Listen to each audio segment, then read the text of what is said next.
¿Recuerdan cuando los autos eran robustos como tanques? ¿Cuándo podías conducirlos durante 300.000 millas y seguían arrancando cada mañana sin quejarse? Pues, aunque parezca mentira, hubo una época en la que a los fabricantes les importaba más la fiabilidad que la obsolescencia programada. Los años 90 nos dieron auténticas leyendas. Coches que se negaron a morir, que se rieron en la cara de los mecánicos y que todavía hoy siguen circulando por las carreteras prácticamente intactos. Hoy, hacemos un recuento de 10 autos de los años 90 que fueron prácticamente inmortales. No se trata solo de vehículos fiables. Son el equivalente automovilístico de las cucarachas. Nos sobrevivirán a todos. Así que, prepárense porque algunas de estas selecciones podrían sorprenderles. Y oye, si estás disfrutando de este viaje al pasado, dale al botón de me gusta. Realmente ayuda al canal. Número 10, Volvo 850. El Volvo 850 fue la respuesta de Suecia a la pregunta que nadie hizo. ¿Y si fabricáramos un sedán familiar que pudiera sobrevivir a un apocalipsis nuclear? Lanzada en 1991, esta belleza de líneas rectas no era un Volvo aburrido más. No, esto era diferente. Este fue el coche que demostró que se podía estar seguro y tener personalidad. Bueno, algo así. El 850 venía con un motor atmosférico de 2.4 litros y 5 cilindros o con una versión turboalimentada que realmente tenía algo de brío. Pero lo cierto es que daba igual que motor te tocara. Ambos eran a prueba de balas. Estos motores estaban tan sobredimensionados, eran tan ridículamente robustos que los mecánicos bromeaban diciendo que sobrevivirían a la muerte térmica del universo. Y no estaban del todo equivocados. Sin embargo, lo que hacía especial a la 850 no era solo su motor. Era el paquete completo. La transmisión, indestructible. La suspensión está construida como un puente. El sistema eléctrico, bueno, vale, tenía algunas peculiaridades, pero comparado con otros coches europeos de la época, era prácticamente japonés en cuanto a fiabilidad. El verdadero secreto residía en la obsesión de Volvo por la seguridad. Verás, cuando construyes un coche para proteger a los ocupantes en un choque a 70 millas por hora, tiendes a sobredimensionar todo. El chasis era tan rígido, el metal tan grueso, que la corrosión tenía dificultades para arraigar. Y cuando sucedió, el coche lo ignoró como si fuera un simple resfriado. Conocí a un tipo que había comprado una camioneta 850 usada en 1998 con 150.000 millas. Lo condujo como vehículo para ir al trabajo a diario durante otros 15 años y le hizo otros 200.000 kilómetros. Nunca he tenido ninguna reparación importante, solo cambios de aceite, pastillas de freno y neumáticos. Cuando finalmente lo vendió en 2013, tenía 350.000 millas. El comprador todavía lo conduce hoy en día. La década de 1850 también tuvo un extraño culto de seguidores. Volvo incluso presentó una versión familiar en el Campeonato Británico de Turismos. Sí, una camioneta familiar compitiendo contra sedanes deportivos. No ganó, pero demostró algo. Estos coches eran más resistentes de lo que parecían. Hoy en día, encontrar un 850 en buen estado es cada vez más difícil. No porque se hayan averiado todos. Todo lo contrario. Los propietarios se niegan a venderlos. Saben lo que tienen. Un coche que durará para siempre con un mantenimiento básico. En una época donde todo es desechable, eso es prácticamente invaluable. Número 9, camioneta Mazda Serie B. Antes de que la Ford Ranger se convirtiera en la Ford Ranger, era básicamente una Mazda disfrazada. Las camionetas Mazda de la Serie B de los años 90 fueron las heroínas anónimas del mundo de las camionetas pequeñas. Nadie habla de ellos en las fiestas. Nadie sueña con tener uno. Pero, caramba, estas cosas no se detenían.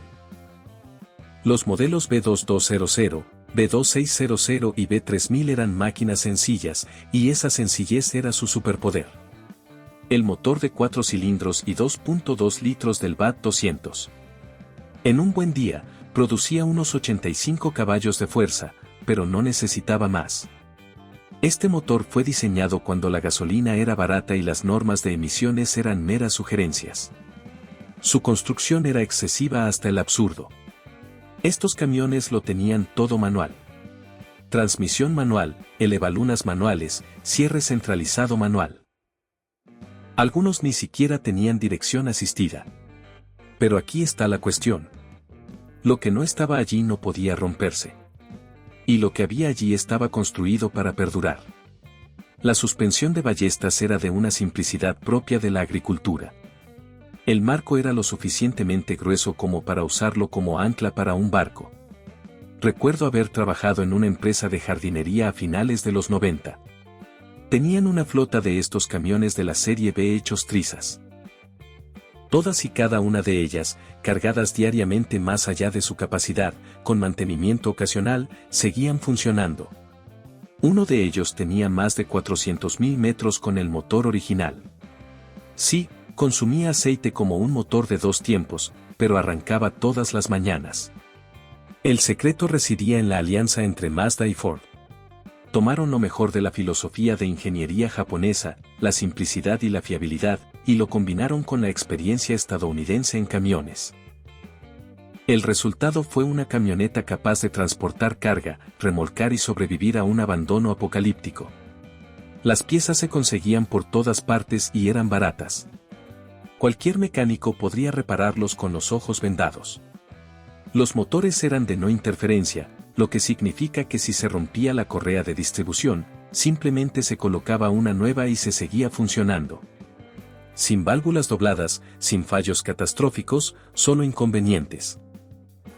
Estos camiones también tenían esa extraña capacidad de funcionar mal eternamente. Aunque falle, aún así te llevará al trabajo. La transmisión patina. Simplemente no uses la tercera marcha. Fuga en el radiador. Añada agua cada mañana. Funcionarían mal durante más tiempo del que la mayoría de los vehículos funcionarían bien. Hoy en día, encontrar uno es difícil. No porque hayan muerto todos. No lo han hecho. Pero como quienes las poseen conocen su valor, son la camioneta de batalla perfecta. Esa cosa que compras por $1,500 y conduces durante otra década. En el mundo de la obsolescencia programada, la Serie B fue una anomalía, un error hermoso e inmortal. Número 8, Jeep Cherokee XJ. El Jeep Cherokee XJ es lo que sucede cuando los ingenieros crean accidentalmente la perfección y la gerencia no se da cuenta durante 18 años. Producidos entre 1984 y 2001, los modelos de los 90 representan el apogeo del Cherokee. No se trataba simplemente de un buen SUV. Este fue el SUV que definió lo que debía ser un SUV moderno.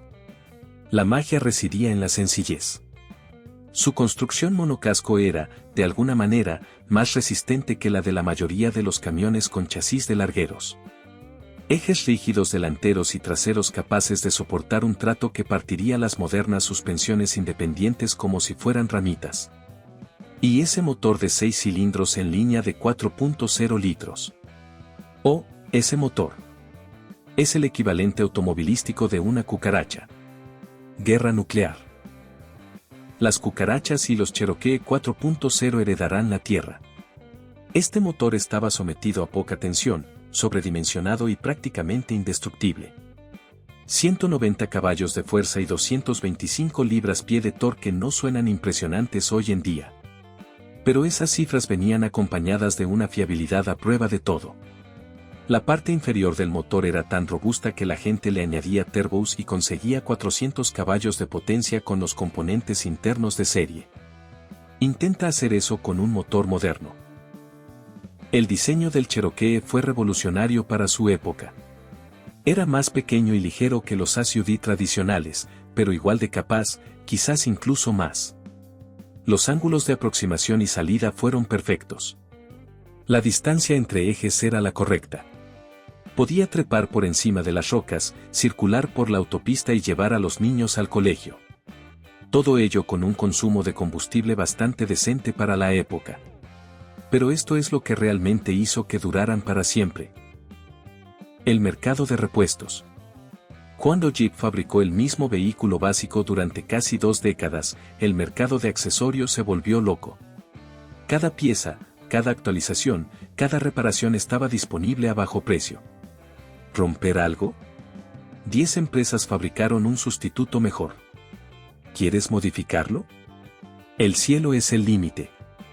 He visto Cherokees con 500.000 millas que todavía se usan a diario, sin restaurar, sin mimar, simplemente con mantenimiento y conducción. Los interiores se están cayendo a pedazos. Los paneles superiores se descuelgan. Los asientos se desgastan. Los plásticos se agrietan. Pero la transmisión es inmortal. El marco no existe para oxidarse. El motor sobrevivirá a tus nietos. El XJ tiene ahora una extraña especie de culto a su alrededor. Los precios de los ejemplares en buen estado están subiendo. Pero los maltrechos siguen por todas partes, siguen funcionando, siguen negándose a morir.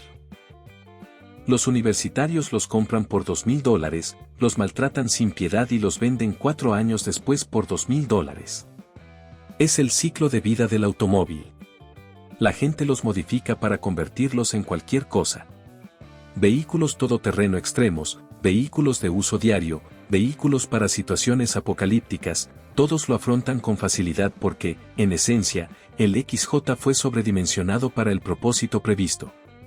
Y esa sobreconstrucción creó una leyenda.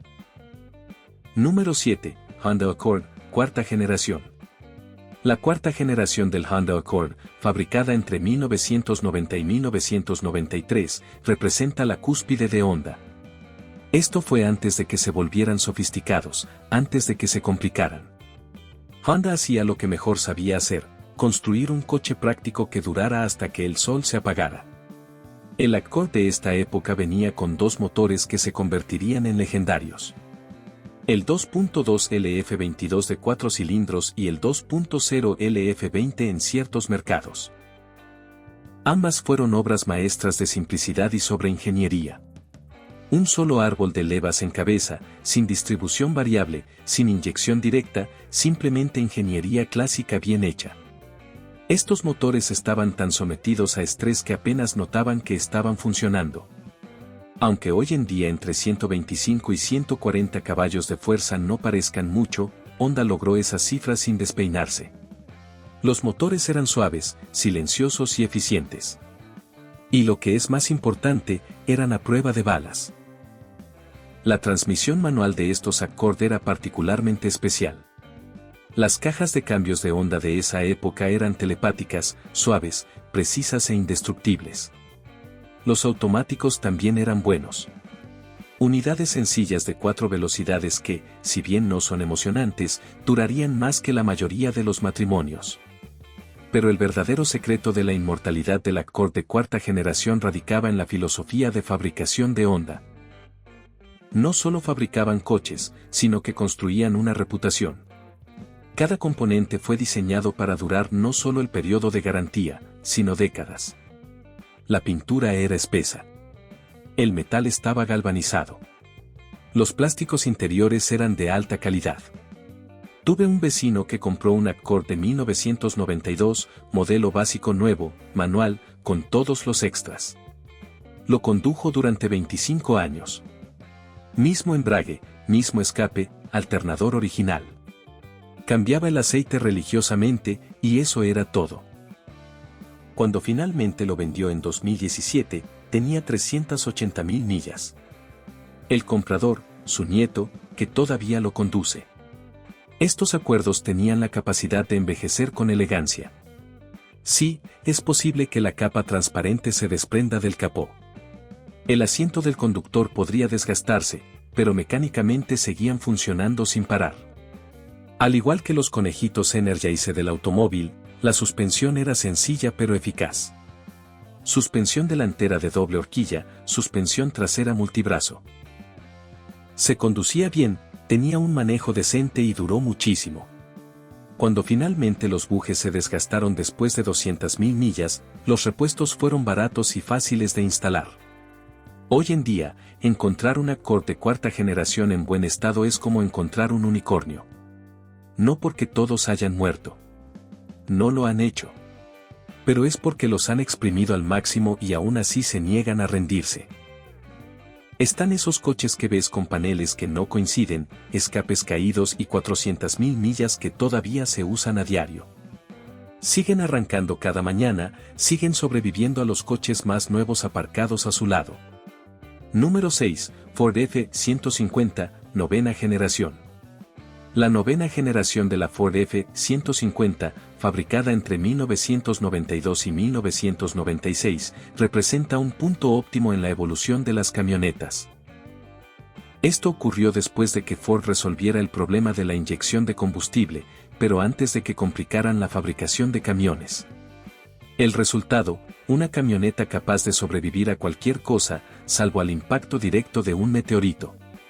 Las opciones de motor eran sencillas y de eficacia probada.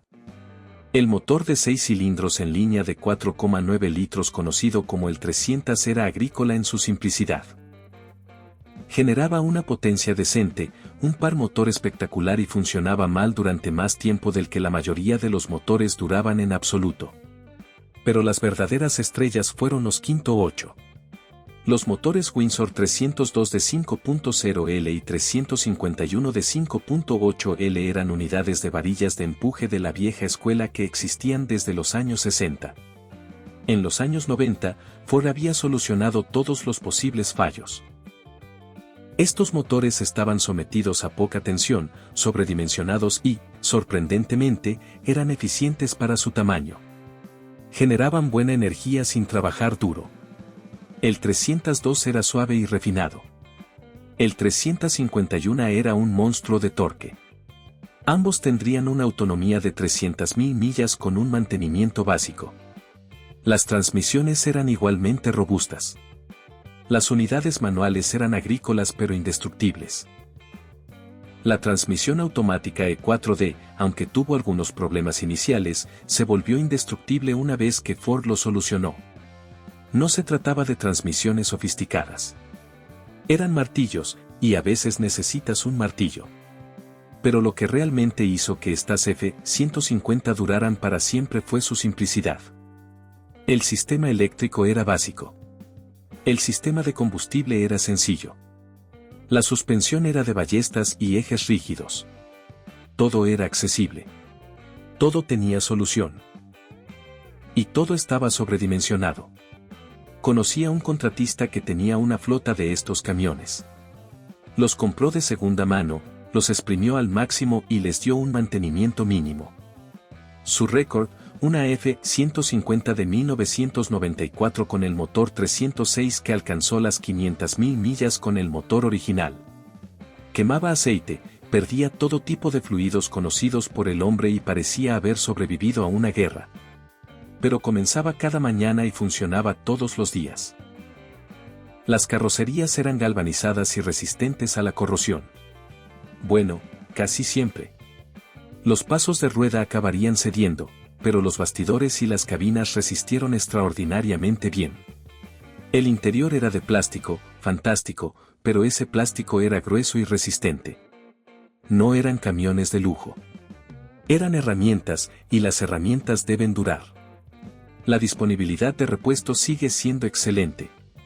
Todas las tiendas de repuestos para automóviles tienen de todo. Los desguaces están llenos de donantes. El mercado de repuestos ofrece alternativas para todo.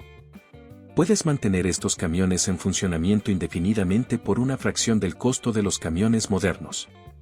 Hoy en día, los ejemplares bien conservados se están convirtiendo en objetos de colección. Pero los camiones de trabajo siguen ahí fuera, siguen ganándose el pan, siguen negándose a morir porque Ford, por accidente, los construyó demasiado bien. En una era de carrocerías de aluminio y motores turbo, la F-150 de novena generación se erige como un monumento a la idea de que lo más simple suele ser mejor. Número 5. Nissan Maxima, cuarta generación. La cuarta generación del Nissan Maxima, producida entre 1995 y 1999, representó el apogeo absoluto de Nissan. No era simplemente un buen coche. Con esto, Nissan demostró al mundo que podía construir un sedán deportivo que dejaría en ridículo a BMW en cuanto a fiabilidad, al tiempo que igualaba su dinámica de conducción. Lo llamaban un coche deportivo de 4 puertas. Y, por una vez, el marketing no mentía. El corazón de este Maxim era el motor VQ30D, un V6 de 3.0 litros que se convertiría en uno de los motores más célebres de la historia del automóvil. 190 caballos de fuerza y 205 lb-pie de torque en una época en que los Honda Accord producían 140. Este motor era suave como la seda, con una respuesta de altas revoluciones muy favorable y absolutamente indestructible. Fue tan bueno que Nissan utilizó variaciones del mismo durante las 2 décadas siguientes. Pero la potencia era solo una parte de la historia. Este motor estaba sobredimensionado hasta un punto casi cómico. Los componentes internos eran forjados. Las culatas fluían como si hubieran salido de fábrica. La distribución variable de válvulas era sencilla y fiable. La gente hacía funcionar estos motores hasta los 300.000 kilómetros sin abrirlos. Y cuando finalmente lo hicieron, el rayado cruzado aún sería visible en las paredes del cilindro. Las opciones de transmisión eran igualmente robustas. La caja de cambios manual de 5 velocidades era telepática. Una de las mejores transmisiones manuales jamás instaladas en un coche de tracción delantera. La transmisión automática de 4 velocidades era suave, sensible y prácticamente indestructible. Ambos durarían fácilmente más que el coche al que estaban atornillados.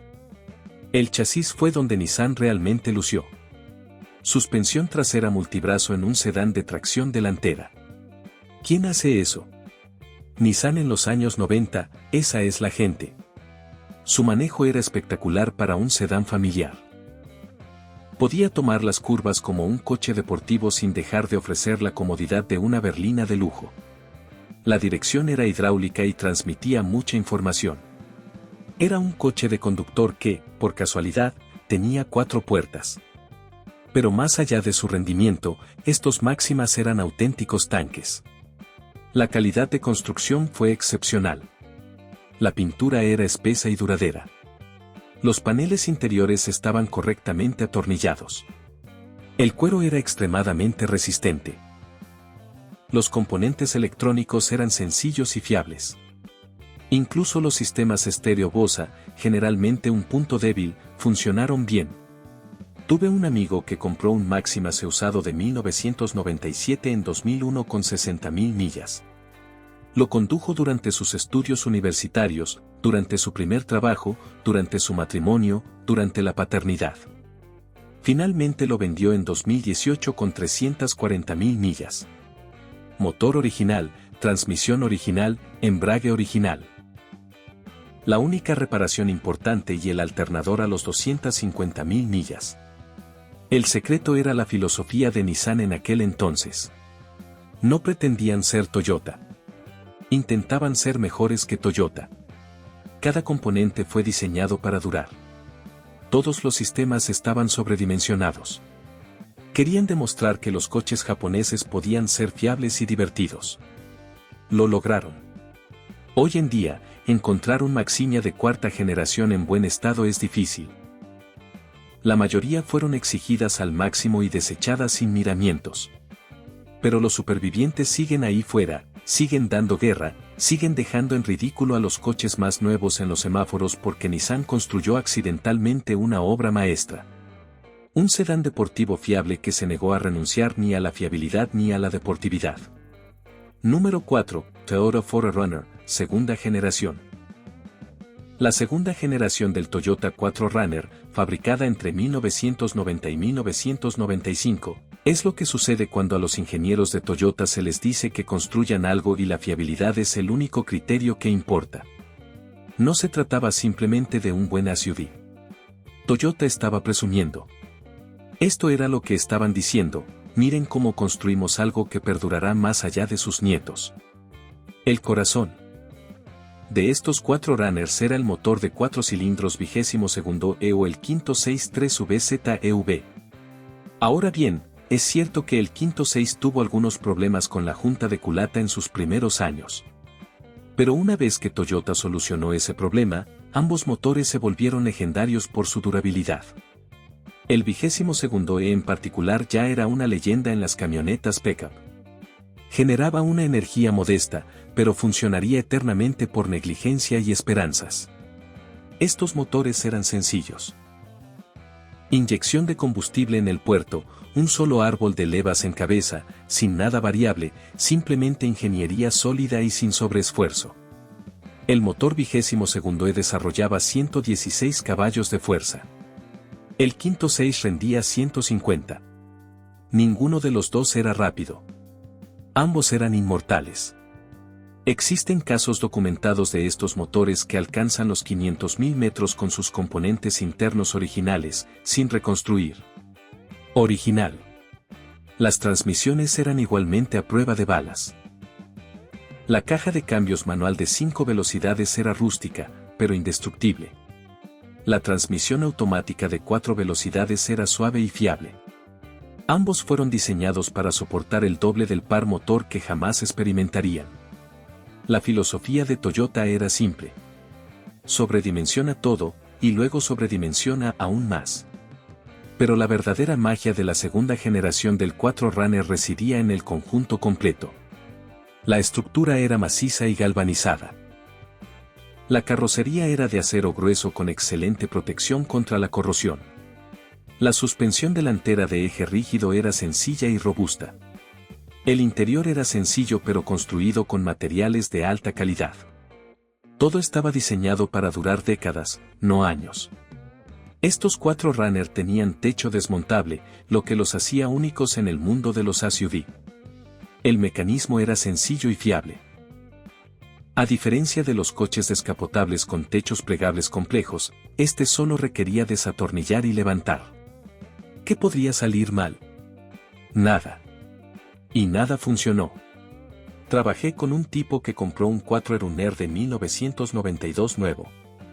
Para 2010, tenía 450.000 millas. Motor original, transmisión original, caja de transferencia original.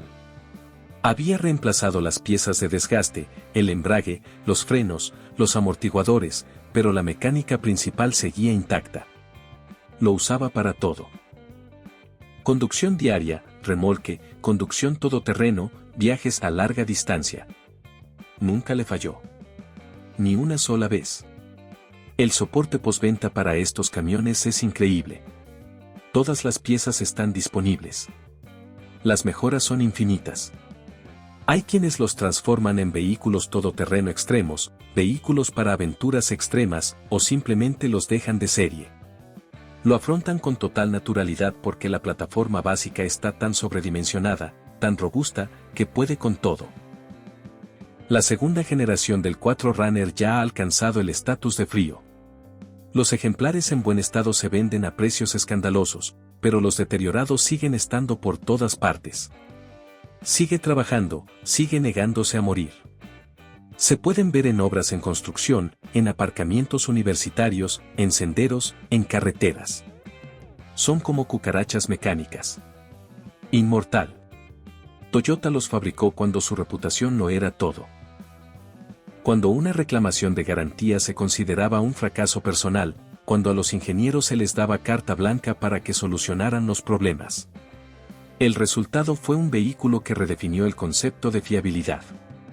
Otros fabricantes produjeron vehículos que duraron 100.000 millas. Toyota fabricó uno que consideraba los 100.000 kilómetros como si apenas estuviera rodado. Número 3, Mercedes-Benz Clase EW24. El Mercedes-Benz Clase W1TED, producido entre 1985 y 1995, siendo los modelos de los 90 la cúspide de la ingeniería Mercedes, es lo que sucede cuando a los ingenieros alemanes se les dice que el costo no importa y la confiabilidad lo es todo. No se trataba simplemente de un coche de lujo. Mercedes-Benz construyó un coche para que durara para siempre y luego decidió que eso no era suficiente. Los motores eran obras maestras de la sobreingeniería. Los motores de 4 cilindros M102 eran suaves y eficientes. Los 6 cilindros en línea M103 eran suaves y potentes. Los motores V8 M19 eran magníficos. Pero los verdaderos héroes, los motores diésel OM60 ROA2 y OM603. Estos motores no solo eran fiables, sino que redefinieron el significado de fiabilidad. 500.000 millas, eso se acaba de romper en 1.000.000 de millas. Ahora sí que hablamos. Estos motores diésel estaban tan sobredimensionados que resultaba casi cómico. Los bloques eran enormes. Los componentes internos estaban forjados con un octanium. Las bombas de inyección eran mecánicas y sencillas. Generaron una modesta energía. El motor diésel de 3.0 litros y 5 cilindros generaba apenas 113 caballos de fuerza, pero mantendría esa potencia indefinidamente. Y me refiero a para siempre. Los motores de gasolina eran igualmente robustos. Los 6 consecutivos, en particular, fueron legendarios. Con la suavidad de un motor de turbina, recorrerían 300.000 millas sin despeinarse. Los quinto 8 eran más complejos, pero seguían siendo a prueba de bala según los estándares modernos. Todo estaba sobredimensionado. Todo fue diseñado para durar. Pero los motores eran solo una parte de la historia. La carrocería del W124 era una obra maestra de la ingeniería. Mercedes utilizó acero grueso y luego lo galvanizó. Luego añadieron más protección contra el óxido. Entonces decidieron que eso no era suficiente y añadieron más. La pintura se aplicó en varias capas, se horneó y se pulió. Estos coches podrían estar a la intemperie durante décadas y apenas mostrar desgaste. La suspensión era compleja pero robusta. Suspensión trasera multibrazo, geometría delantera sofisticada. Se deslizaba como una nube y se manejaba como un sedán deportivo. Cuando los bujes finalmente se desgastaron después de 200.000 millas, los reemplazos fueron caros pero duraron otras 200.000 millas. La filosofía de ingeniería era simple. Hazlo bien a la primera. Conocí a un taxista en Frankfurt que tenía un W124 diésel con 1,2 millones de kilómetros. Esos son 750.000 millas. Motor original, transmisión original. Lo mantenía religiosamente, sí, pero aún así eran 3/4 de millón de millas. El interior aún lucía presentable. El motor seguía ronroneando. Seguía conduciéndose como un Mercedes. La calidad de la construcción era obsesiva.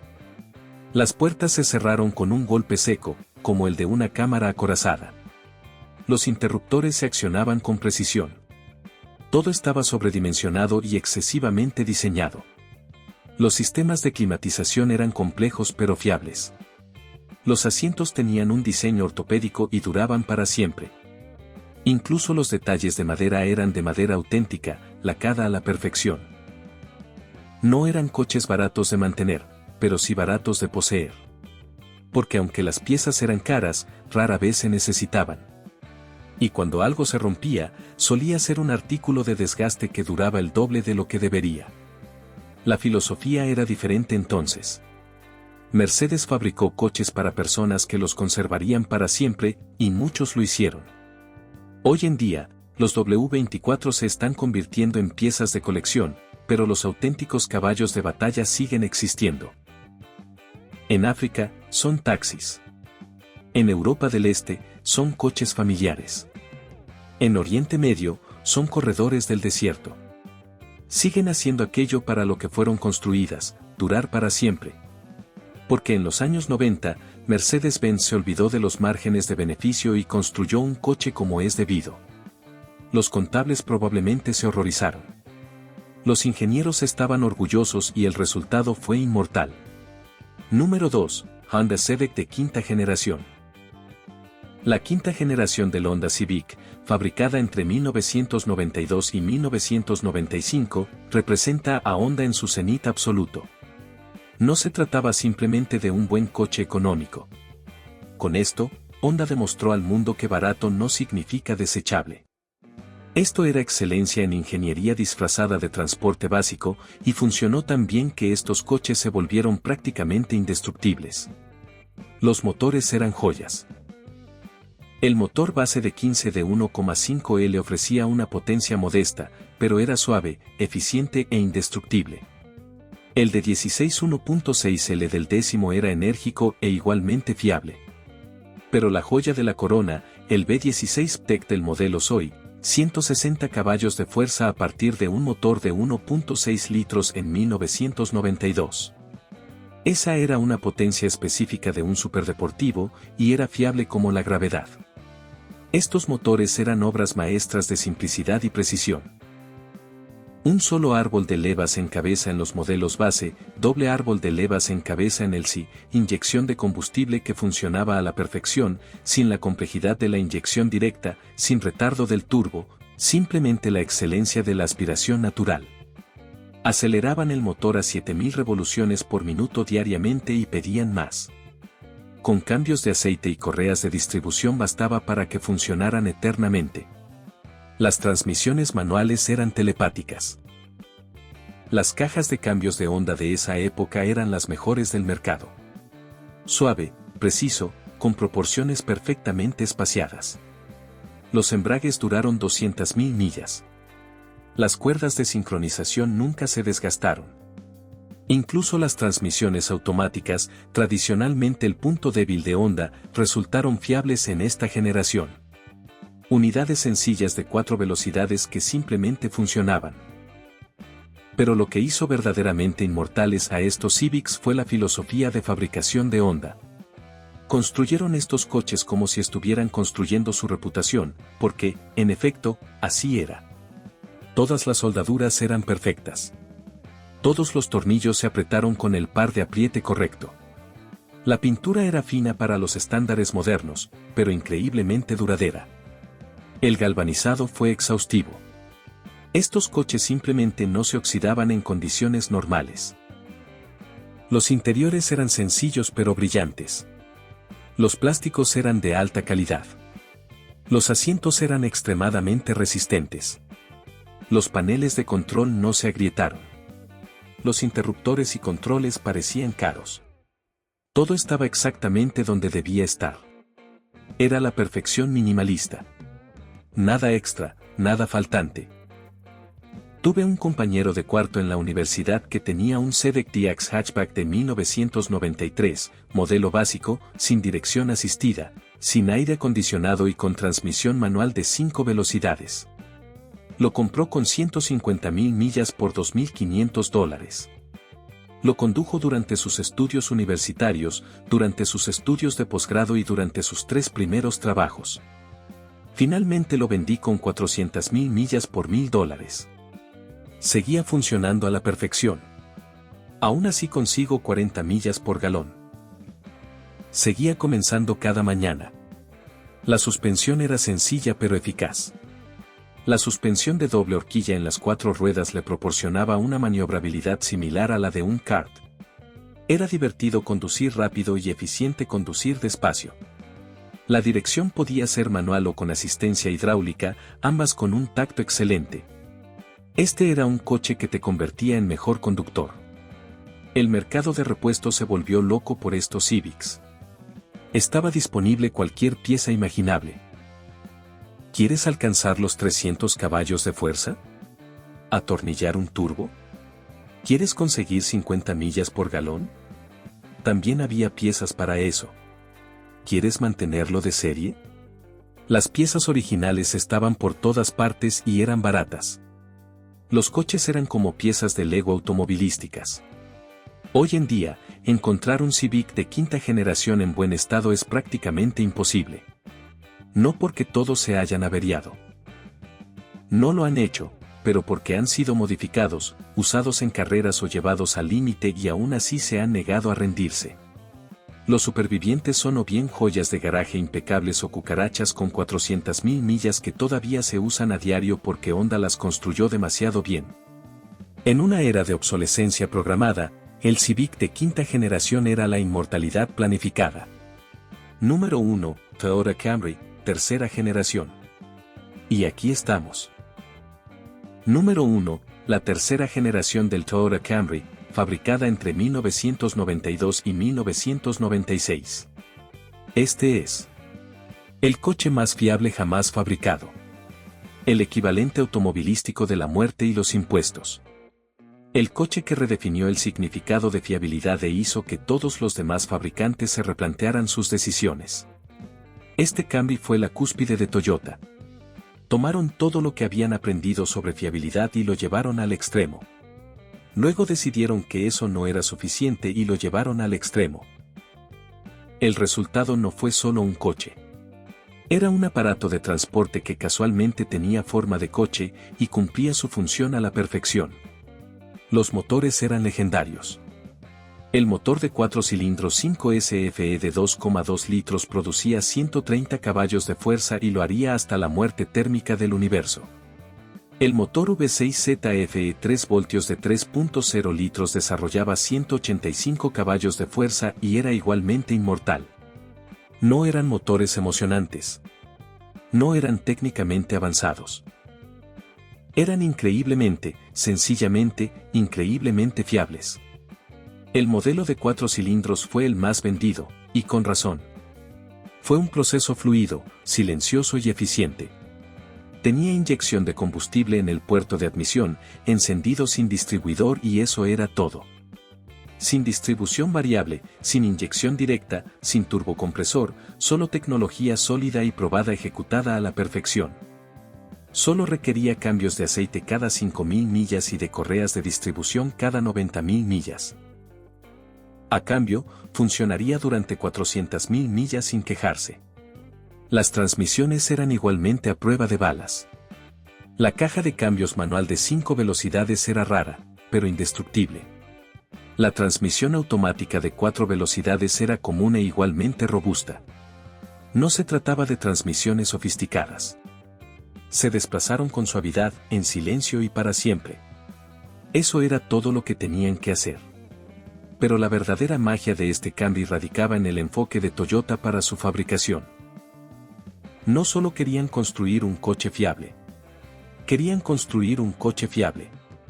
Cada componente fue sometido a pruebas de resistencia hasta su destrucción y posteriormente reforzado. Todos los sistemas se simplificaron al máximo. Cada pieza fue diseñada para durar no solo el periodo de garantía, sino décadas. La carrocería estaba galvanizada y pintada con varias capas. Estos coches no se oxidaban a menos que los aparcaras en el mar. La suspensión era sencilla pero eficaz. Suspensión delantera tipo McPherson, suspensión trasera de doble enlace. Se conducía con suavidad, se manejaba adecuadamente y duraba muchísimo. Cuando los amortiguadores finalmente se desgastaron a los 150.000 millas, los reemplazos fueron baratos y fáciles. El interior era una lección magistral de diseño práctico. ¿Fue emocionante? No. ¿Era lujoso? No precisamente. Pero todo funcionó a la perfección. El sistema de climatización era sencillo y eficaz. Los asientos eran cómodos y duraderos. Los plásticos eran de alta calidad. El equipo de música era adecuado. Fue la perfección en el transporte. Tengo un vecino que todavía conduce a diario un Camry de 1994. Lo compró nuevo. Tiene 485.000 millas. Motor original, transmisión original. Es muy estricta con el mantenimiento, pero aún así. Casi 500.000 de millas. Sigue funcionando sin problemas. Sigue consiguiendo un consumo de 30 millas por galón en carretera. Sigue arrancando cada mañana sin falta. Su mecánico bromea diciendo que le sobrevivirá a ambos. La disponibilidad de repuestos es increíble. Todas las tiendas de repuestos para automóviles tienen de todo en stock. El mercado de repuestos ofrece alternativas para todo. En YouTube hay vídeos que muestran cómo arreglarlo todo. Puedes realizar el mantenimiento de estos coches con herramientas básicas y conocimientos básicos. Son el equivalente automovilístico de un martillo. Sencillo, eficaz, inmortal. Esta generación de Camry se convirtió en la opción por defecto para las personas que simplemente querían un transporte fiable. Los taxistas los elegían. Las familias los eligieron. Los vendedores ambulantes los elegían porque sabían. Sabían que este coche jamás les fallaría. Puede que sea aburrido. Podría ser beige. Pero estaría allí cada mañana, listo para usar. Y ahí lo tienen. Se trata de 10 coches de los años 90 que básicamente fueron construidos para durar hasta el fin de los tiempos. ¿Cuál de estas máquinas indestructibles has tenido? O mejor aún, ¿cuál sigues conduciendo?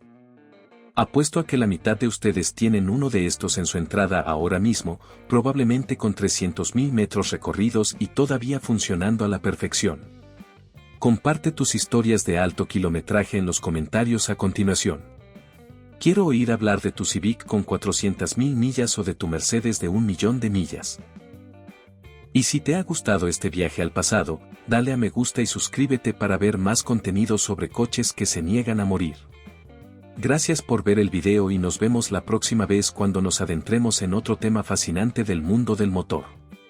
¿Te has preguntado alguna vez cuánto costaría comprar hoy uno de esos legendarios muscle cars de los años 60? ¿Recuerdan cuando se podía comprar un coche de carreras de serie por el precio de un buen sedán familiar? Bueno, esos días ya pasaron.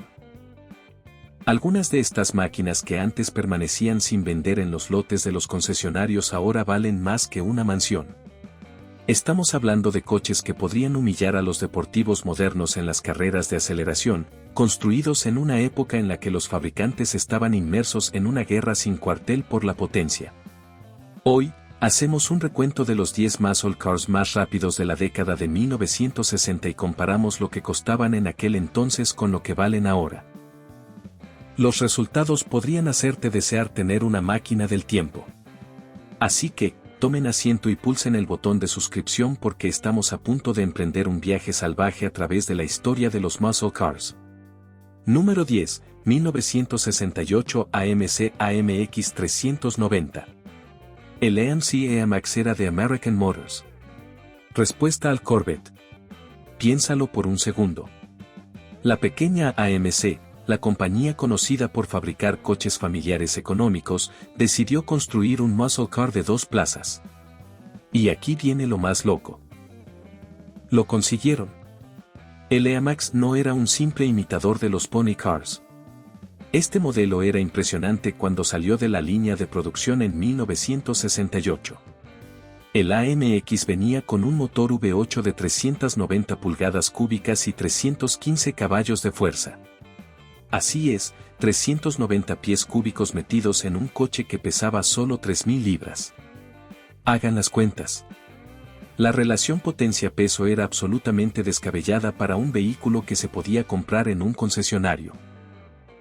Y como era un biplaza, el único biplaza estadounidense además del Corvette, era más ligero que sus competidores.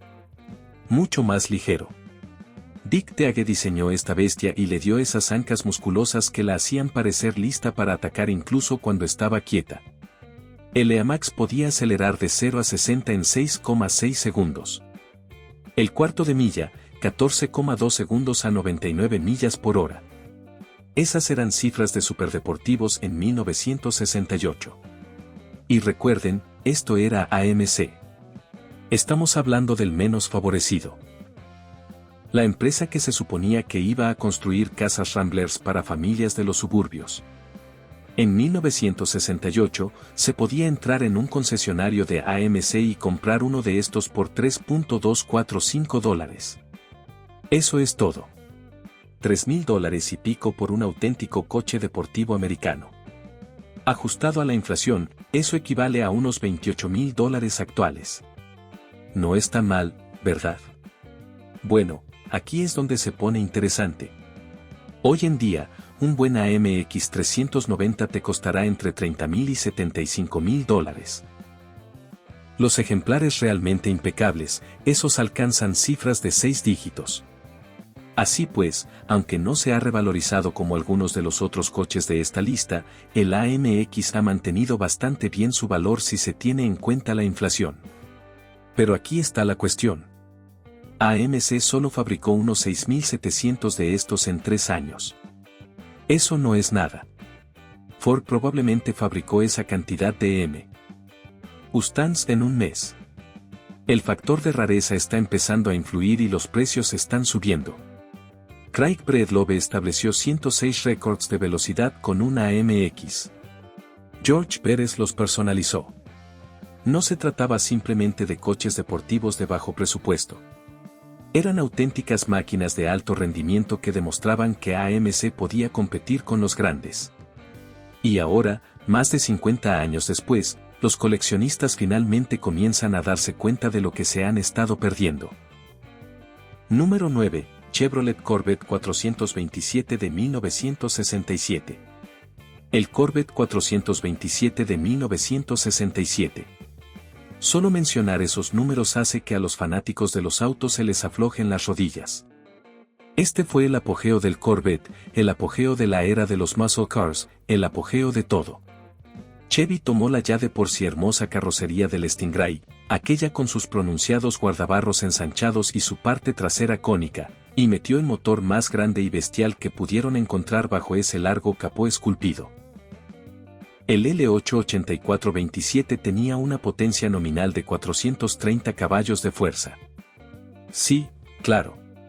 Todo el mundo sabía que esa cifra era completamente falsa.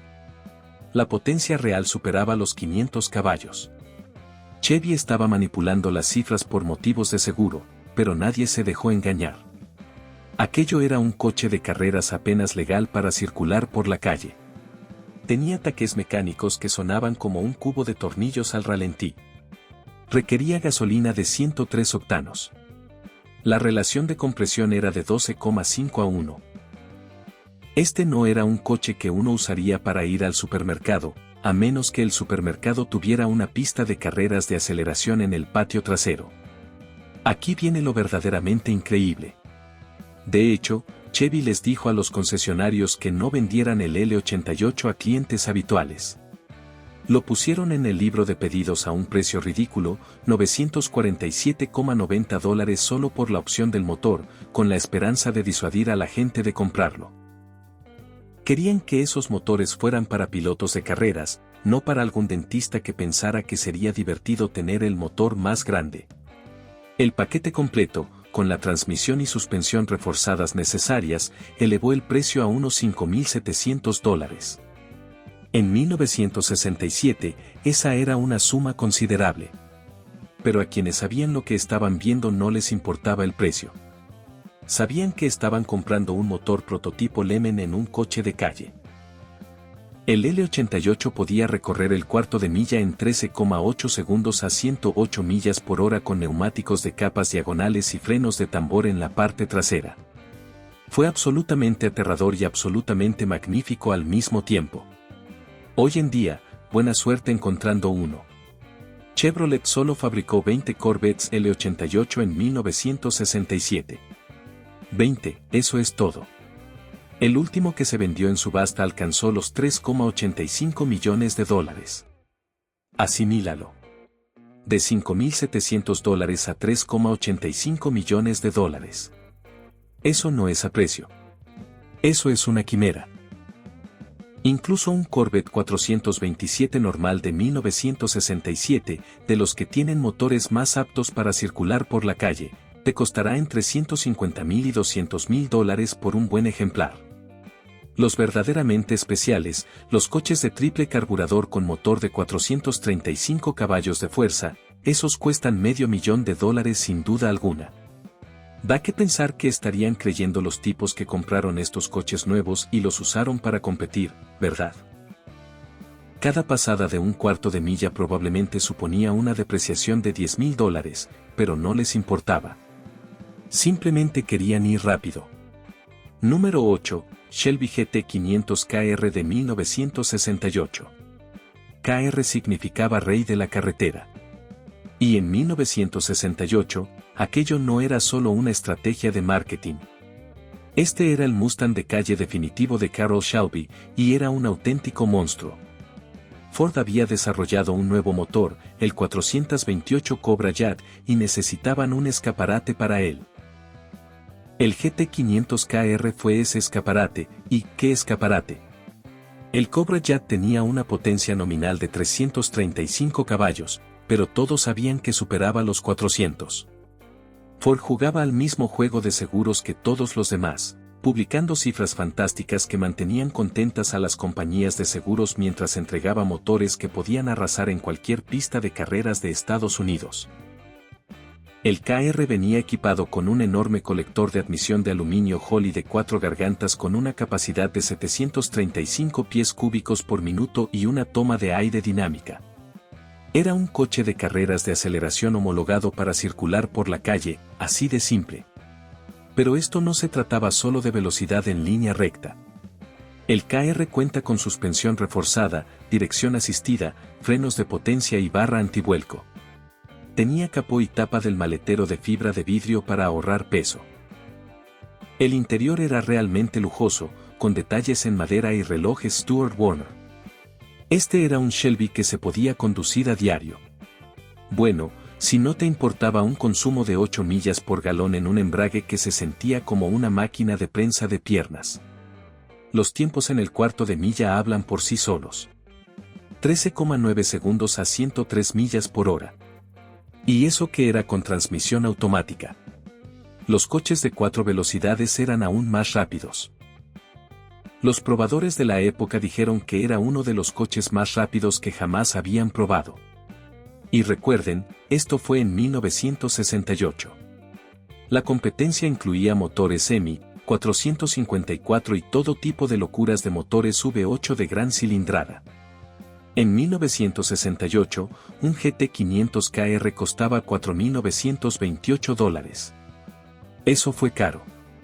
Casi $5.000 por un Mustang cuando uno normal cuesta la mitad. Pero no estabas comprando un Mustang normal. Estabas comprando una parte del legado de Carroll Shelby. Hoy, estos coches valen oro.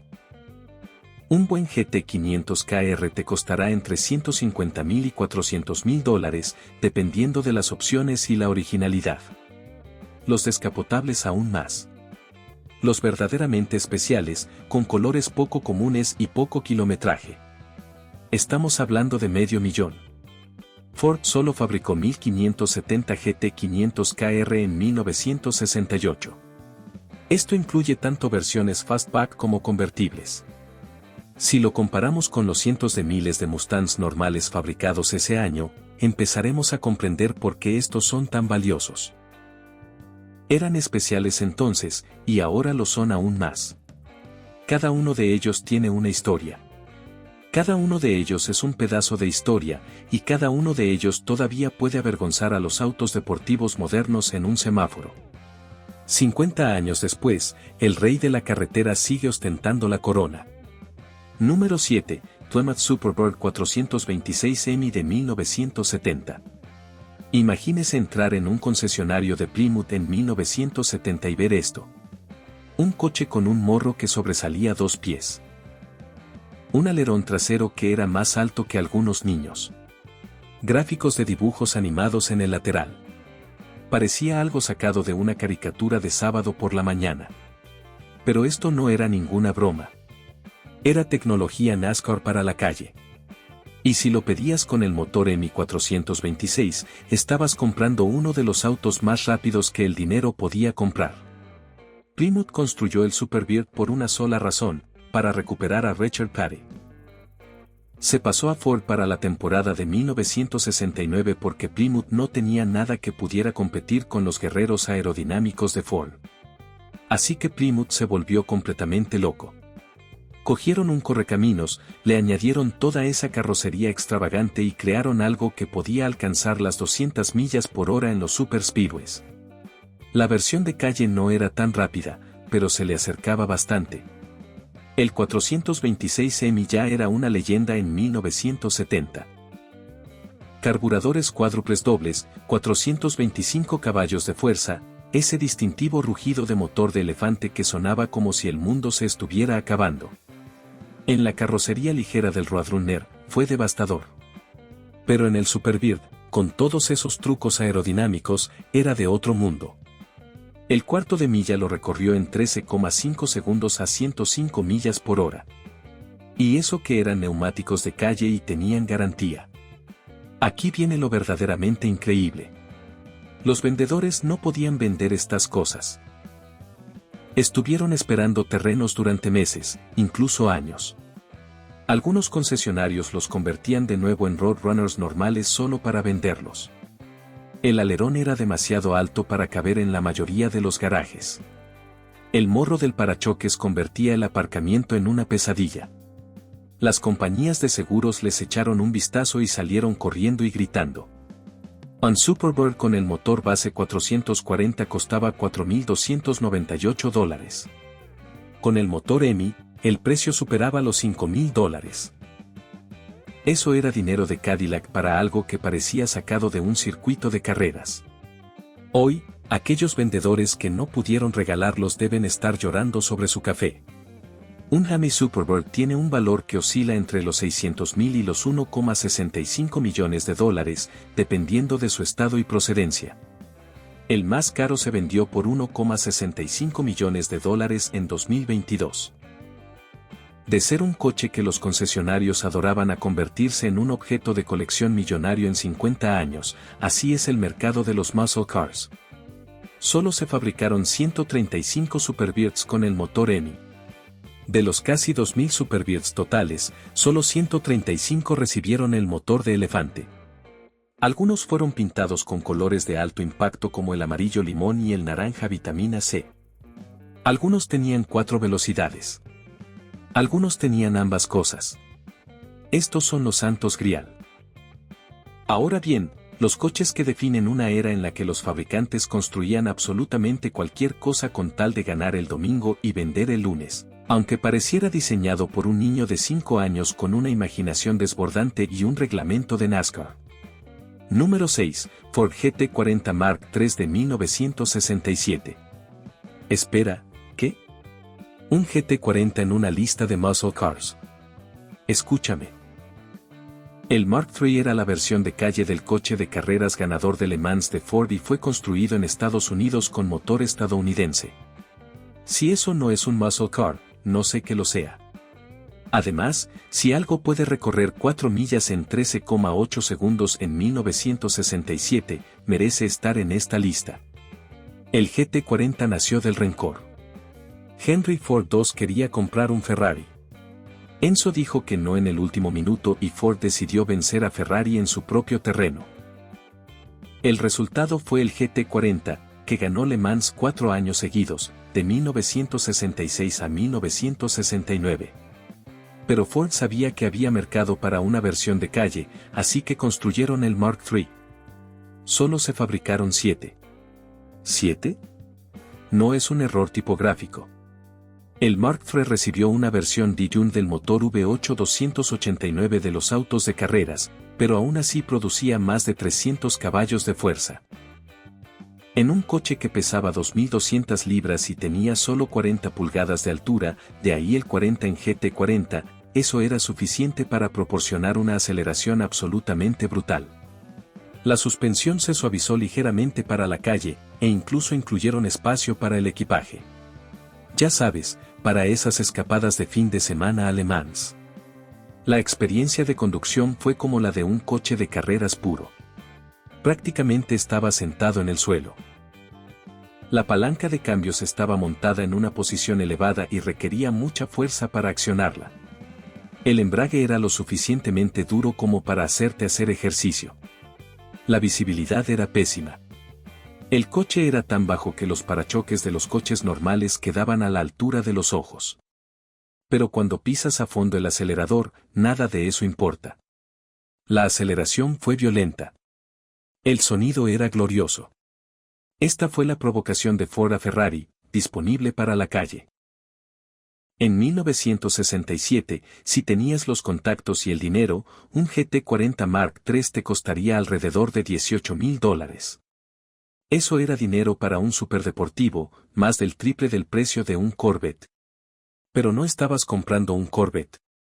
Estabas comprando un coche ganador de Le Mans con matrícula.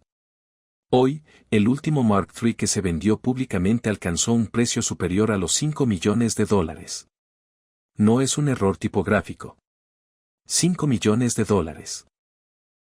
Incluso los GT40 normales, los coches de carreras y los modelos de continuación se venden por entre 3 y 5 millones de dólares. Los Mark II, al ser los más raros entre los raros, son prácticamente invaluables. Cuando una sale a la venta, lo cual casi nunca sucede, es todo un acontecimiento. Los compradores no son solo coleccionistas de coches, sino también museos y sociedades de conservación. Estos coches han trascendido la mera condición de automóvil. Son esculturas rodantes. Son historia. Son la encarnación física de la determinación de Ford por vencer a Ferrari. Y lo hicieron con la buena y vieja potencia de los motores V8 americanos. Si eso no es una historia de éxito de los muscle cars, nada lo es. Número 5. Dodge Charger Daytona Hemi de 1969. Antes del Superbird, estaba el Daytona. Y la Daytona era aún más radical. Dodge echó un vistazo a lo que Ford estaba haciendo con su aerodinámico Torino Talladega y dijo, sujétame la cerveza. El resultado fue el coche de aspecto más extravagante que jamás haya llevado una matrícula. Ese cono nasal. Ese alerón trasero imponente. Parecía que iba a 200 millas por hora estando parado. El Daytona fue diseñado para una sola cosa, ganar en los Super Speedways de NASCAR. El Charger 500 normal no daba la talla. Así que Dodge volvió al túnel de viento y llegó a esto. El cono de nariz y la parrilla empotrada redujeron la resistencia aerodinámica. El alerón trasero proporcionaba carga aerodinámica. ¿El resultado? Buddy Baker condujo de 1 a 200 en PH en Talladega. Primer coche en romper esa barrera en NASCAR. Las versiones de calle eran obligatorias para la homologación. Dodge fabricó poco más de 500. Y si realmente querías ir rápido, lo pedías con el motor 426 Hemi. Solo lo hicieron 70 personas. Esas 70 personas compraron lo que podría ser el muscle car definitivo. La combinación de la potencia del motor Hemi y la eficiencia aerodinámica permitía al Daytona alcanzar velocidades que aterrorizarían a los conductores modernos, y podía hacerlo con neumáticos diagonales y frenos de tambor en la parte trasera. El rendimiento en el cuarto de milla fue estelar, 13,5 segundos a 105 millas por hora, pero eso casi no viene al caso. El Daytona fue construido para alcanzar la máxima velocidad, no para carreras de aceleración. En la calle, la verdad es que era bastante terrible. El morro hacía imposible aparcar. El alerón obstruía la visibilidad trasera. El motor Hemi era problemático en el tráfico. El consumo de gasolina fue de un solo dígito. Las compañías de seguros no lo querrían. En 1969, un Daytona con motor 440 costaba alrededor de $4,000. Con el motor Hemi, añada otros $650 a $700. Así que calcula entre $4,500 y $4,700 en total. Era mucho dinero, pero estabas comprando un rendimiento excepcional. Hoy en día, el valor de estos coches es absolutamente estratosférico. Un Daytona 440 normal tiene un valor de entre $400,000 y $600,000. Pero un Hemi Daytona, el último realmente bueno, se vendió por $3,3 millones, $3,3 millones. Y eso fue en 2024. Así que los valores siguen subiendo. El ejemplar con más opciones jamás construido, ese de color verde oscuro. Es el Daytona más caro jamás vendido. Piense en esa apreciación de $4,500 a $3,300,000. Eso supone un aumento del 73,000%. Si en 1969 hubieras comprado un Hemi Daytona en lugar de una casa, hoy estarías mucho mejor. Por supuesto, no podrías vivir en el Daytona. Aunque, con ese morro tan afilado, probablemente podrías aparcarlo en cualquier sitio y decir que es una casa rodante. Lo curioso es que Dodge solo fabricó estos coches durante un año. NASCAR cambió las reglas para 1970, exigiendo a los fabricantes que construyeran muchas más versiones de calle. Por eso hay 4 veces más Superbirds que Daytonas. Esto convierte al Daytona en el más raro, más valioso y más deseable de los guerreros alados. La original, la que lo empezó todo. El coche que demostró que los estadounidenses podían construir algo tan extravagante como cualquier cosa italiana, solo que con mucha más cilindrada. Número 4. Dodge Charger RT 426 Hemi de 1968. Si has visto Bullitt, conoces este coche. El Charger RDRT negro que persiguió a Steve McQueen por San Francisco. Ese coche tenía un motor 440, pero la verdadera estrella de la gama Charger era la versión EMI. Este era el muscle car que lo tenía todo. Un diseño impresionante, un rendimiento brutal y un motor que se ha convertido en leyenda. El rediseño del Charger de 1968 fue una obra maestra. Esa forma de botella de Coca-Cola, los faros ocultos, la luneta trasera con forma de contrafuerte volante. Parecía veloz incluso estando parada, y con el motor EMA bajo el capó, podía respaldar esa apariencia con un rendimiento arrollador. El motor EMI 426 tenía una potencia nominal de 425 caballos, pero todos sabían que producía más. Este era un motor diseñado para NASCAR, ajustado lo suficiente para ser legal en la calle. Chrysler llevaba compitiendo con motores EMI desde 1964, y para 1968 ya lo tenían dominado. Doble carburador de 4 cuerpos, árbol de levas con taqués sólidos, componentes internos forjados. Esto fue construido para soportar maltrato. Y en la carrocería relativamente ligera del Charger, fue absolutamente devastador. Los tiempos en el cuarto de milla estuvieron en el rango de los 3,5 segundos a 105 millas por hora. Con neumáticos lisos y un buen piloto, era posible bajar de los 12 segundos. Esto era el rendimiento de un superdeportivo en un coche que podías comprar en cualquier concesionario Dodge. Pero lo cierto es que casi nadie lo hizo. El motor EMI añadió $64,75 al precio base de $3,56 del Charger RD. Eso supone un sobreprecio del 20% solo por el motor. Y eso antes de añadir la transmisión y la suspensión reforzadas obligatorias. En total, el precio de un cargador EMI superaba los $4,100. En 1968, esa era una suma considerable. Un Charger RT normal con el motor 440 era casi igual de rápido y mucho más barato. Solo 475 compradores del Charger RD optaron por el EMI en 1968. De casi 100,000 Chargers vendidos ese año, solo 475 recibieron el motor EMI. Hoy, esos 475 coches son oro. Un buen Hemi Charger RT vale entre $150,000 y $200,000. Los ejemplares realmente especiales, con números coincidentes, colores raros y transmisión manual de 4 velocidades, pueden alcanzar los $300,000 o más. Incluso ajustado a la inflación, eso representa una rentabilidad de la inversión enorme. El Hemi Charger representa la cúspide de los muscle cars. Tenía el aspecto, la potencia y el pedigrí. Podría competir con cualquier otro vehículo en la calle y lucir bien haciéndolo. Es el coche que todos los niños tenían en la pared de su habitación en 1968.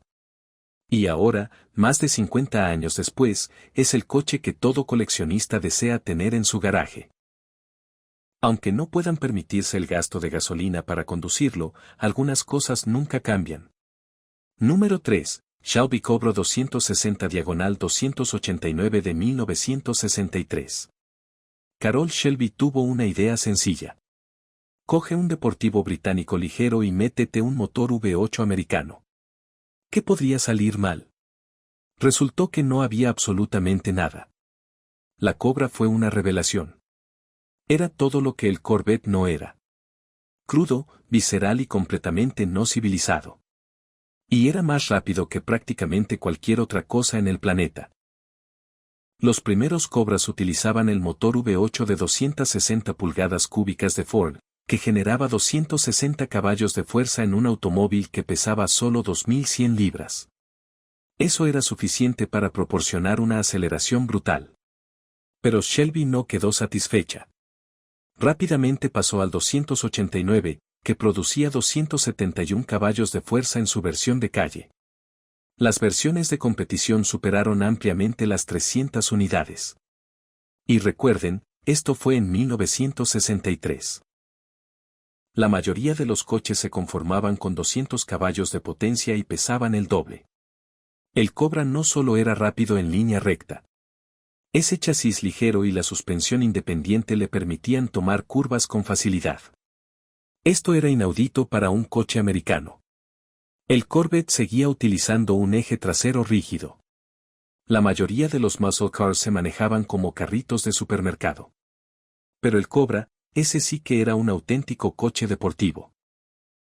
Casualmente, contaba con un gran motor V8 americano que le proporcionaba la potencia. Los tiempos en el cuarto de milla fueron espectaculares para la época. 13,8 segundos a 104 millas por hora. Eso fue con la Street 289. Las versiones de competición eran aún más rápidas. Y el Cobra podía hacer mucho más que solo carreras de aceleración. Ganó campeonatos de la SECA. Compitió en Le Mans. Dejó en ridículo a Ferraris que cuestan el triple. Este pequeño híbrido angloamericano fue un fenómeno que conquistó a gran escala a nivel mundial. En 1963, un Cobra 260 costaba $5.995. Era caro y costaba casi lo mismo que un Corvette, pero se obtenía algo completamente diferente, algo especial, algo hecho a mano por el pequeño equipo de Carroll Shelby en California. Hoy en día, un auténtico Cobra 260 tiene un valor de entre $700,000 y más de $1 millón. Los 289 son aún más valiosos. El último ejemplar realmente bueno se vendió por $1,3 millones. Solo se construyeron 75 Cobra 260S antes de que Shelby cambiara al 289. La producción total de Cobras de bloque pequeño fue de alrededor de 650 automóviles. Eso no es nada. Es probable que Ford fabricara más Mustangs en un día que los que Shelby fabricó Cobras en 5 años. Su rareza, combinada con su historia en las carreras y el aura de misterio que rodea a Shelby, ha convertido a estos coches en auténticas leyendas. No solo son valiosas, son invaluables. En cada exposición de coches, en cada subasta, en cada reunión de aficionados a los coches, el Cobra es la estrella.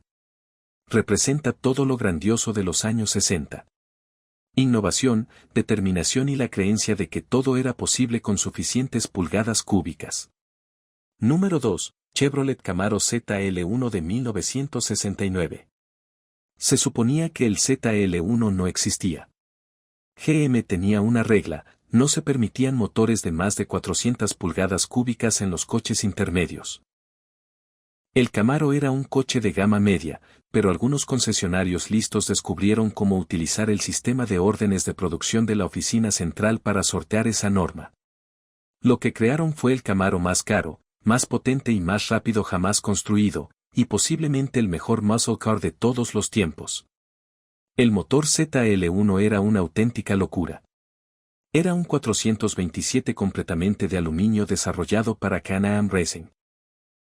En configuración de carreras, desarrollaba bastante más de 500 caballos de fuerza. Chevrolet anunciaba 430 para la versión de calle, pero eso era ridículo. La prueba dyno mostró más bien 550 en un Camaro de 3.300 libras. Esa era una cantidad de poder absolutamente aterradora. La aceleración fue violenta. Salvaje. No solo te empujaba hacia atrás en el asiento. Intentó obligarte a superarlo. Esto es lo que pasa con los motores de aluminio de gran cilindrada. Son caros. Realmente caro. La opción de motor ZL1 por sí sola costaba $4.160. El precio base de un Camaro rondaba los $2.700. Así pues, el motor costó más que el coche. Si le añadimos el equipamiento obligatorio para trabajos pesados, el precio de un ZL, un Camaro, superaba los $7.200. En 1969, eso era dinero para un Cadillac. Caramba, eran 2 Cadillacs. Pero para quienes podían permitírselo, el espectáculo fue increíble. Los tiempos en el cuarto de milla rondaban los 13 segundos bajos a más de 110 millas por hora. Con neumáticos lisos y un buen piloto, eran posibles los 11 segundos. Esto fue una actuación de un piloto de carreras de aceleración profesional en un coche con garantía. El Camaro ZL1 era tan rápido que hacía que todo lo demás pareciera ridículo, incluido el Corvette, lo que probablemente fue la razón por la que GM no quiso fabricarlo en primer lugar. Solo se fabricaron 69 Camaro ZL1. 69. Chevrolet perdió dinero en todos y cada uno de ellos. Nunca se concibieron como centros de beneficios en Ford, Tucson, Edward Dirt. Fueron construidos para competir y establecer las credenciales de rendimiento de Chevrolet. Misión cumplida. Hoy en día, esos 69 coches son el santo grial del coleccionismo de muscle cars. Un Camaro ZL1 en buen estado vale entre $750,000 y más de $1 millón. Los ejemplares realmente especiales, con poco kilometraje, números coincidentes e historial documentado, se han vendido por hasta $194,500. Piénsalo. Desde $7,200 hasta más de $1 millón. Esa es una apreciación que provocaría la envidia de las acciones tecnológicas. Pero no se trata solo de dinero. El ZL1 representa la cima absoluta de la era de los muscle cars. Era demasiado caro, demasiado potente y demasiado impráctico. Era demasiado asombroso como para no existir. En 69 ocasiones, alguien entró en un concesionario Chevrolet y dijo, «Constrúyanme el coche más rápido que puedan». Y Chevrolet lo hizo. El resultado fue el ZL1. La máxima expresión de la filosofía del muscle car. No hay sustituto para el desplazamiento, aunque ese desplazamiento esté envuelto en aluminio y cueste más que una casa. Número 1, 1969 Plymouth Roadrunner, A12, el Rey. El muscle car de producción regular más rápido de la década de 1960, y no era un Hemi. No era un Corvette. Ni siquiera era particularmente caro. Era un Plymouth básico y sin florituras, con un motor construido para un solo propósito, arrasar en el cuarto de milla. El A12 Roadrunner fue el muscle car perfeccionado. El paquete A12 fue la respuesta de Plymouth a todos los que decían que sus coches no podían competir con los Dodge Superstock y los Chevy de carreras de aceleración. Tomaron los 4 carburadores de 46 cilindros, 3 carburadores de 2 cuerpos en un colector de admisión especial, y les agregaron todos los componentes de alta resistencia que pudieron encontrar. Muelles con válvulas Hemi, componentes internos forjados, un árbol de levas brutal. El resultado fueron 390 caballos de fuerza y un par motor suficiente para alterar la rotación de la Tierra. Pero el poder era solo una parte de la historia. El A12 venía con un capó de fibra de vidrio desmontable que ahorraba 18 libras. Palanca de cambio Surce, relación de transmisión final 4.10, todo de alta resistencia. No era un coche de calle apto para carreras. Era un coche de carreras que apenas cumplía los requisitos para circular por la calle. La única comodidad era la bocina, que sonaba bip bip como en los dibujos animados. Porque incluso al construir el muscle car más rápido de Estados Unidos, Plymouth tenía sentido del humor. Y aquí viene lo increíble. El cuarto de milla lo recorrió en 13,0 segundos exactos. 13 pisos. Era más rápido que los Hemi, más rápido que los Camaro ZL1, más rápido que cualquier otra cosa que se pudiera comprar en un concesionario en 1969. Y así fue. Se ejecuta una y otra vez de forma consistente. El A12 no era tan temperamental como un Hemi. No requería gasolina de competición como un Corvette L88. Siempre funcionó, siempre. El precio inicial del Coupé Roadrunner básico era de $2,945 en 1969. El paquete A12 añadía entre $500 y $600. Por unos $3,500 podrías comprar el muscle car más rápido de Estados Unidos. Eso costaba miles menos que un coche Hemi. Miles de dólares menos que un Corvette con motor V8 de gran cilindrada. Caramba, costaba menos que un Chevrolet Sass con todos los extras. Plymouth fabricó 1.432 A12 Roadrunners. Los vendieron todos. Hoy, estos coches por fin están recibiendo el respeto que merecen. Durante años, vivieron a la sombra de los coches Hemi, pero los coleccionistas se han dado cuenta de que el A12 era en realidad más rápido, más fiable y más práctico. Un buen A12 o Roadrunner vale hoy entre $150,000 y $400,000. Los coches de 4 velocidades valen más. Los que tienen colores poco comunes y poco kilometraje valen aún más. Un ejemplar perfecto se vendió por $390,000. Eso representa una muy buena rentabilidad para una inversión de $3,500. Pero más allá del dinero, el A12 representa todo lo que era grandioso de los muscle cars.